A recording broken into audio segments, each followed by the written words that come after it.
Le Seigneur soit avec vous. Nous voici déjà au 5e dimanche de Pâques. L'évangile de ce dimanche met côte à côte deux faits, l'un malheureux et l'autre très heureux. Judas a maintenu la dureté du cœur. Il a entendu plusieurs fois Jésus dire que l'un de ses apôtres le livrerait. Il savait très bien en lui-même ce qu'il préparait. Mais il ne change pas d'avis. Il va jusqu'au bout de sa pensée, celle de livrer son maître, son frère et son ami. Jésus n'est pas déçu de lui. Au contraire, Jésus saisit cette occasion pour enseigner les autres en actes et en vérité. Je vous donne un commandement nouveau. C'est de vous aimer les uns les autres. Comme je vous ai aimé, vous aussi aimez-vous les uns les autres. À ceci, tous reconnaîtront que vous êtes mes disciples si vous avez de l'amour les uns pour les autres.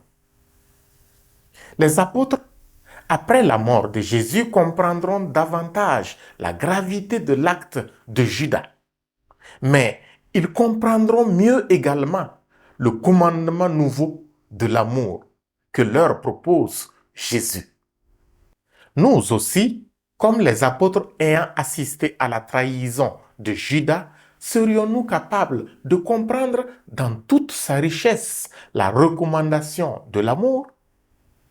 C'est-à-dire nous aimer les uns les autres comme Jésus nous a aimés? Il nous suffira de revoir toute la vie de Jésus et chacun peut déceler les exemples de la façon dont il nous a aimés, dont il a aimé ses amis. Ce qui nous aura le plus inspiré, offrons-le en retour aux autres pour leur témoigner notre amour. Le plus difficile qui restera un défi, c'est le Judas en nous, vis-à-vis des autres.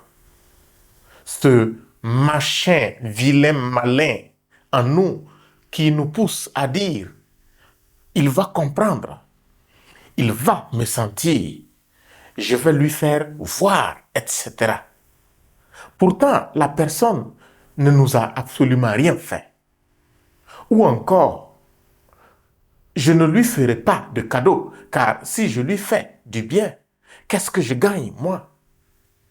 Et on est prêt à trahir, médire, condamner, pour recevoir en retour des avantages, des honneurs, des postes, en somme, des 30 pièces d'argent.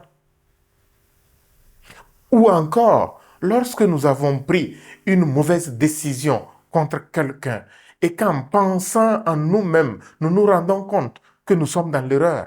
Et pourtant, quelque chose nous pousse à aller jusqu'au bout. Je vous assure qu'il est plus facile d'aimer comme Jésus nous a aimés. Mais il nous reste difficile de vaincre le Judas en nous. Demandons avec insistance à Jésus de tuer le Judas en nous.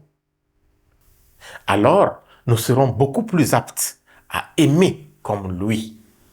Le Seigneur soit avec vous.